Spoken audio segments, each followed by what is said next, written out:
Good morning, good people. It's Iceberg. Hopefully everybody's morning is off to a wonderful start. Always starting our morning off with those positive affirmations, those positive speech to ourselves, listening to the positive playlist.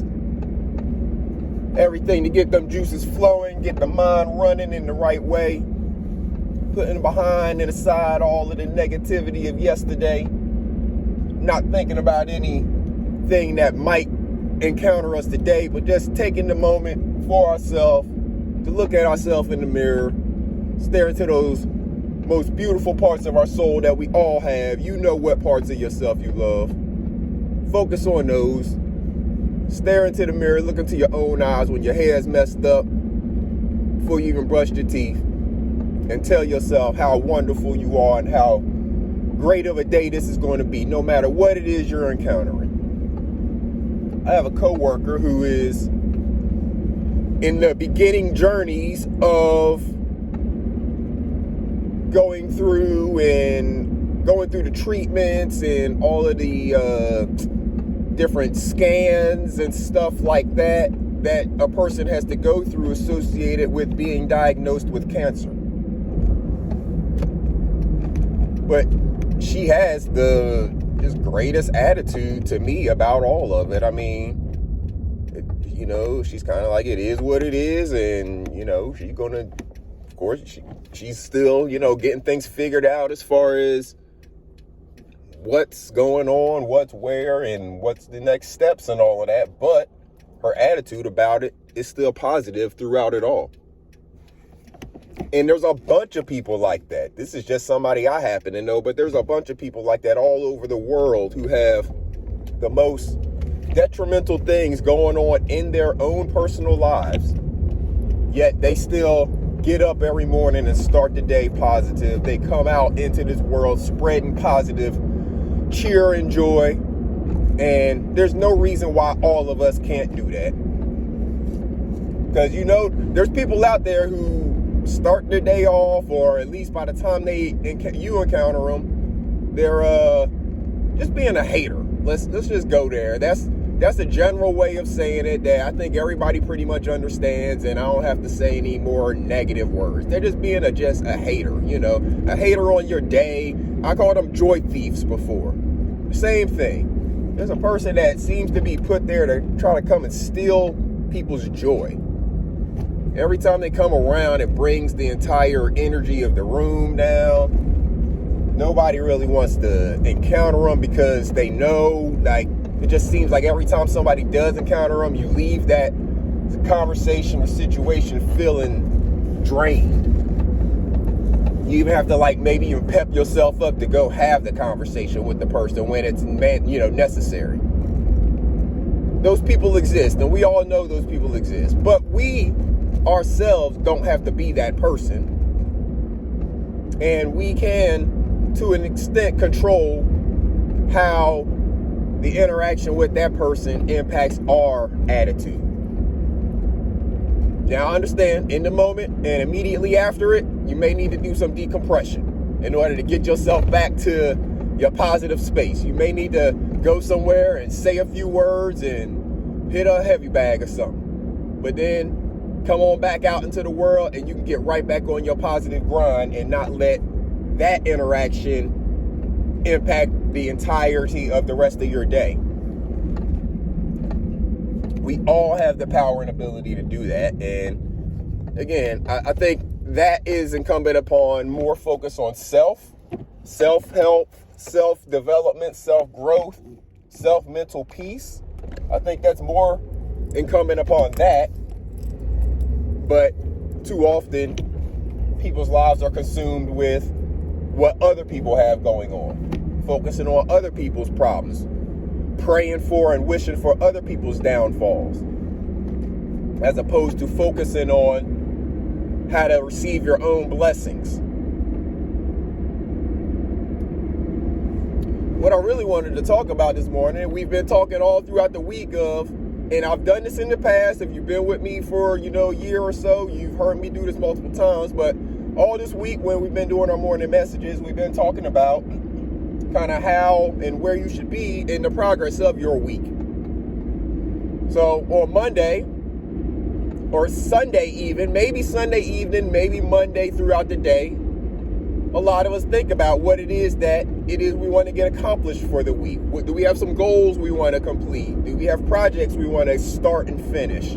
Maybe you wanted to get a garden started. Maybe you wanted to build something. There's a whole bunch of things. Maybe you're doing something with your children or your spouse. Maybe there's something you wanted to get done, and Sunday or Monday, you probably thought about the plans of what that's going to be, what it's going to look like. And I understand Monday's going to be hectic days. So if, you go into a workplace or something like that on a Monday, and then you get off work, and then you're maybe doing stuff with your kids, they may have practices or something, Monday may end up being a long day. And that first day back into work and stuff, I understand it can be taxing and draining. So you may not have gotten anything else done on Monday other than thinking about and talking out your plan. And then comes Tuesday, that should have been an opportunity for you to get some maybe materials necessary for whatever it is that you're going to do. Say if there is a project that you plan on doing, it might take some materials. So maybe you needed to go and purchase and gather some of the materials that you need for whatever your project is. That could have been Tuesday. Wednesday, maybe you were thinking about, or not thinking about, but starting to put together some of the stuff, or, it depends on what it is you're doing. But the point is that you don't have to wait until the weekend to do it all. You can take some of the burden off yourself by planning it out throughout the week and just doing a little bit on each day. And then that all combines to be the project done before it's all pushed to the weekend. So yeah, that's the entire point, is just to not wait until the weekend to just be getting started on your project. If you know what it is on Monday that you're wanting to get accomplished, you can spread out the process throughout the week and get your weekend back to actually have time to do more leisurely things as opposed to the project. Or maybe the project is something leisurely. Maybe it's something that you're building to get done so you can use it for the weekend. Trying to eliminate the procrastination that we all do. We all have moments of procrastination. Some is worse than others. Some is more detrimental than others. But that's not something that we cannot break. Just because we procrastinated yesterday doesn't mean we have to procrastinate today. And it's all a choice. It's all a choice. You can just decide that maybe I'm not going to spend as much time doing this thing over here, so I can actually dedicate some time to this thing over there that I want to actually get done. Now I'll get more value out of. But again, it's only up to you. Only you know whether or not you got accomplished what it is that you wanted to do. We're up to Thursday now.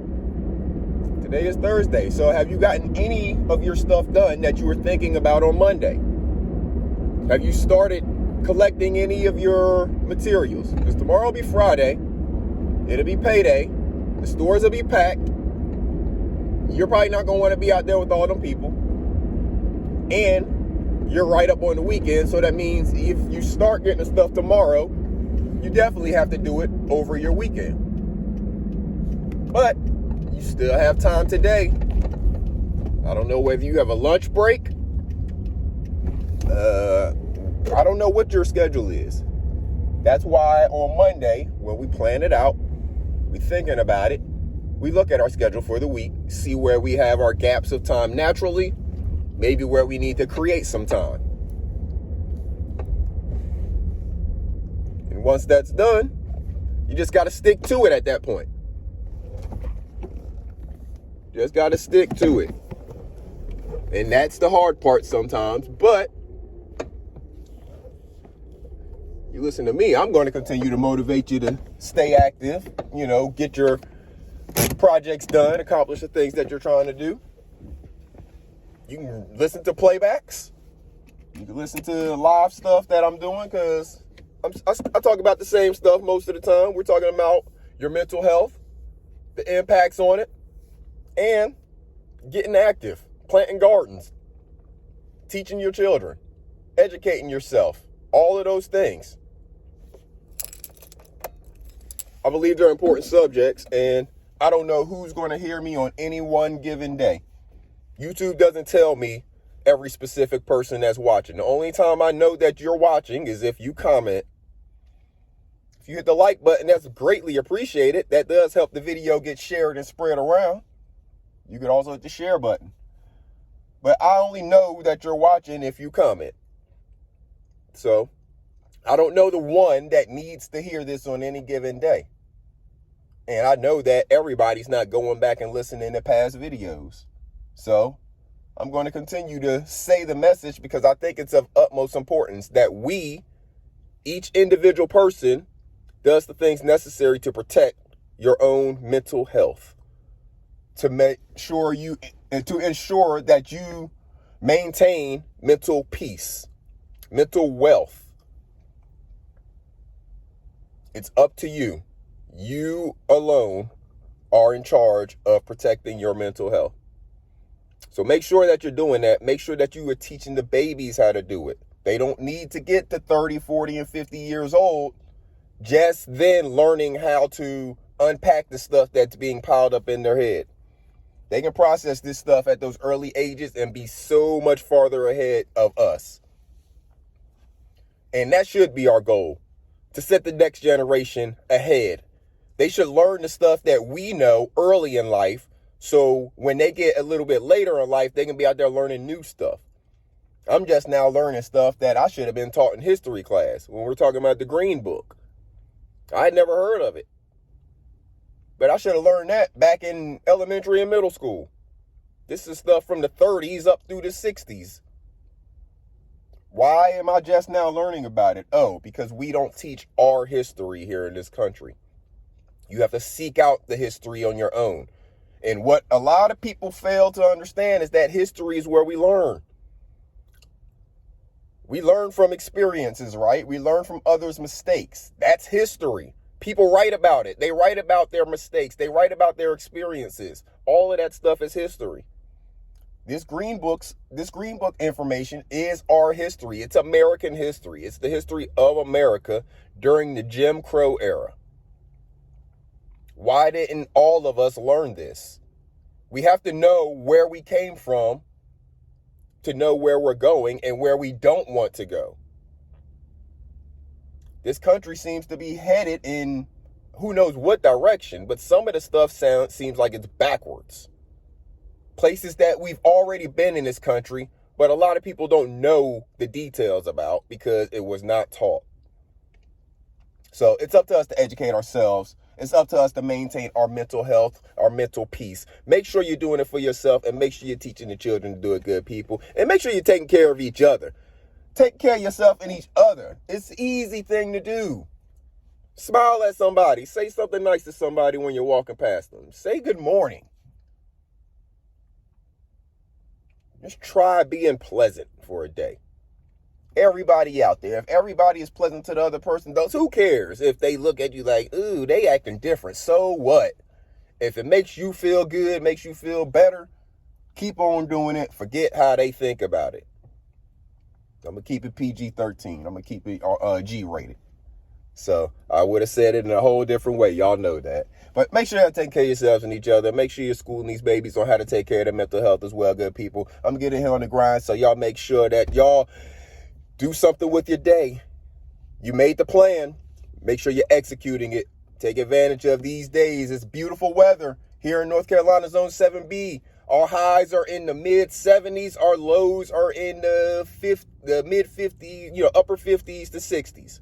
Perfect, beautiful weather to get outside and do something. Y'all gonna be outside during these fall festivals and parades and stuff like that. You can get outside and do a little bit of work in this early time of perfect, beautiful weather to be out there working in the good people. So make sure you plant a seed, get yourself a garden growing. This is the time to do it. Take care of yourselves, good people. This is Iceberg. Salute.